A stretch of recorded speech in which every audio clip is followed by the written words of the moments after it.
est-ce qu'on peut aller vers une identité commune dans l'ordre de tout ce qui peut être défi, tout ce qui peut être ambition appartenant à la société dans sa globalité. Donc, elle ressemble beaucoup à l'identité nationale.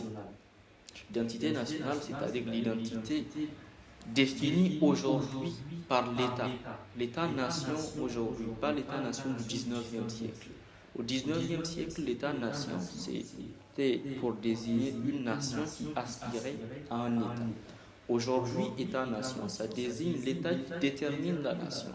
Le Maroc est un État-nation, la France, le Niger, le Mali, etc. Donc voici ce qu'il faut entendre aujourd'hui par État-nation. Alors, donc on a un État qui va définir toute une identité qui est là par la loi commune, par toute une réglementation, par toute une philosophie de la convergence. Donc c'est ce qu'on appelle l'identité de principe ici. En termes de théorie, par exemple, on s'est rendu compte que ce qui était la proposition allemande, par exemple, sous le nazisme, était une identité qui voulait se construire non à partir de principes, non à partir d'une idée, d'une vision commune, mais à partir d'un passé subi. Donc l'identité voulait être définie par les nazis à partir de ce qui est derrière, alors que l'identité qui va finalement triompher, c'est la version française où on parle souvent de nation-idée. C'est l'idée, à partir de l'idée qu'on détermine la nation.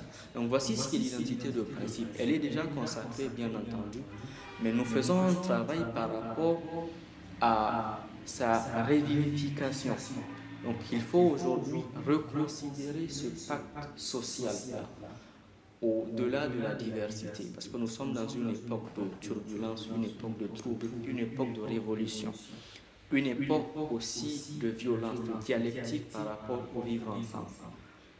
Donc tout le premier axe de la fédération tourne autour de cette question du vivre ensemble. Comment on gère la diversité qui est assumée entièrement dans le respect et faire converger cette diversité, ou plutôt ces identités diverses, vers une identité de principe au nom aujourd'hui de défis qu'on partage tous, tels que la sécurité, tels que la pauvreté, tels que l'environnement aujourd'hui, l'éducation, en matière de sécurité, en matière d'éducation, en matière de pauvreté, il n'y a pas de religion, il n'y a pas de philosophie, il y a l'humanité. Donc c'est cette conscience-là de l'humanité qu'il faut avoir dans l'ordre de l'identité et de principe. Voilà, tout en assumant entièrement. Il faut éviter aussi ce discours-là d'effacement de la diversité. Parfois, et ça c'est surtout l'expérience française, c'est-à-dire qu'au nom du vivre ensemble, on peut estimer qu'il faut effacer ce qui peut être l'expression ostentatoire telle qu'elle a été exprimée par une loi en 2004 en France, de signes religieux par exemple. Donc, on nie d'une certaine façon cette diversité et on se met derrière un pluralisme de façade. Alors que le pluralisme vrai, à mon sens, c'est plutôt d'accepter l'expression de la diversité dans le respect. Donc chaque culture, chaque civilisation, chaque philosophie, chaque religion doit faire cet effort-là de rechercher au sein de sa sphère de référence des éléments qui peuvent tendre vers l'identité de principe. Je vais vous donner un exemple. À partir de ce qui est mon identité existentielle, je suis musulman de confession. Alors, d'un point de vue islamique, nous avons un verset qui met en évidence cette diversité culturelle que nous avons, qui n'est pas choisie, donc qui est de l'ordre de la volonté divine pour nous. Ya ayyuhan nas inna khalaqnakum min zakarin wa unsa wa ja'alnakum shu'uban wa qaba'ila lita'arafu. Inna akramakum indallahi atqakum. Ô vous les gens, nous vous avons créé d'un mâle et d'une femelle, et nous avons fait de vous des peuples et des tribus, afin que vous vous entreconnaissiez. Le meilleur d'entre vous auprès de Dieu est celui qui a le plus la conscience de Dieu. Donc on voit qu'ici, que toute une éthique peut être développée au sein d'une sphère de référence, en l'occurrence la sphère musulmane, pour tendre vers une diversité qui est consacrée. Bien entendu, ça c'est une diversité culturelle ici. Mais on va se rendre compte qu'il y a quelque chose qui est mis en avant, c'est l'ita'arafu, c'est la notion d'entreconnaissance. Donc c'est une richesse qui est là, de laquelle il faut tirer quelque chose pour proposer quelque chose de positif à toute la société.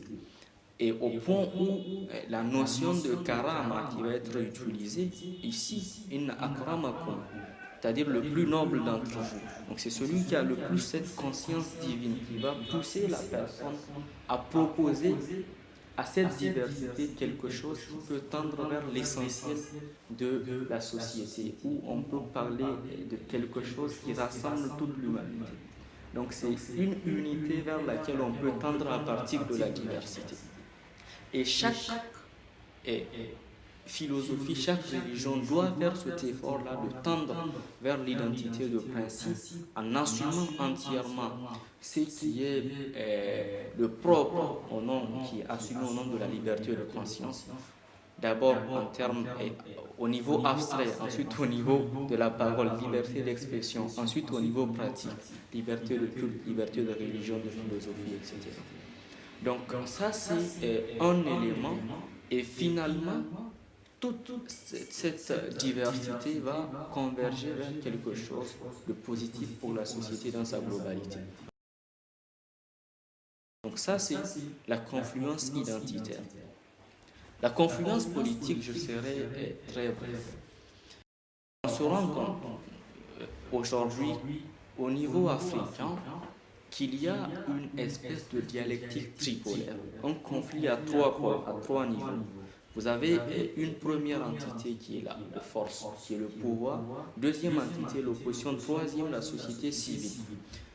Nous savons qu'à la base, société civile, c'est la société qui est passée de l'état de nature à l'état de société. La société qui a consacré le pacte social, le contrat social. Donc à la base, à la fois le pouvoir, l'opposition, la société civile forment une même entité. Mais par le fait de la dégradation de l'environnement politique, de la logique politique, on est arrivé à cet état de fait. Alors, ce que nous proposons aujourd'hui, c'est ce qui s'appelle la société supra-civile. Ce n'est pas une quatrième entité qu'on crée au niveau de l'échiquier politique, mais c'est un dépassement des erreurs de la société au nom de la quête de ce qui était l'originel. Donc, le pacte social à la base, qui est la conscience de l'intérêt général, du destin commun, c'est ça qui est le fondement de la société civile, qui intègre à la base toutes ces entités-là. Donc, il faut aller vers ça.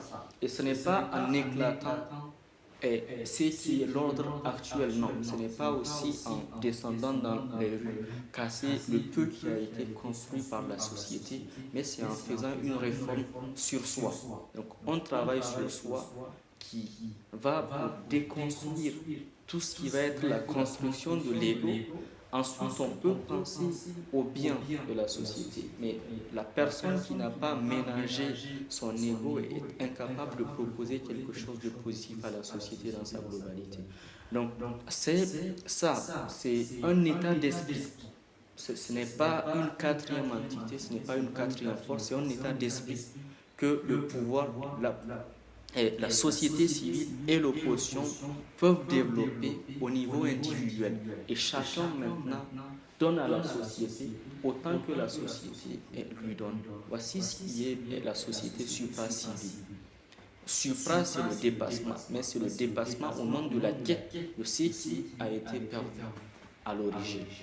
Donc, c'est ce qu'il faut entendre. Alors, ce sont des hommes, ce sont des femmes qui doivent être formés dans toutes les sciences, dans toutes les philosophies, afin de proposer quelque chose de positif à cette complexité africaine que nous avons.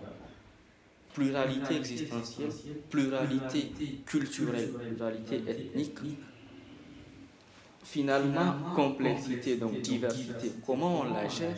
Confluence identitaire, ensuite confluence politique. Donc on ne se positionne pas contre un pouvoir, une opposition, une société civile, mais on développe une éthique qui est celle de la prise en charge de soi d'abord. C'est pourquoi on a tout un volet qui concerne la culture entrepreneuriale, avec tout un département de gouvernance d'entreprise. Donc, ça, c'est un élément. Ensuite, lorsqu'on se prend en charge, on propose à la société. On ne défait pas ce qui a été fait, ce qui a été construit, mais on améliore dans la patience douloureuse. Et c'est pourquoi nous disons, et ça c'est un aspect qui a été mentionné au niveau du manifeste, que tout pouvoir irresponsable ou sans conscience est le reflet de sa société. Le pouvoir est le produit de la construction sociale. Et si ce pouvoir est pervers, c'est que la société a été perverse à sa base. Donc la transformation de l'ordre politique passe par la transformation de la société, qui passe par la transformation de l'individu. Ensuite, au niveau macro, on parle de la société.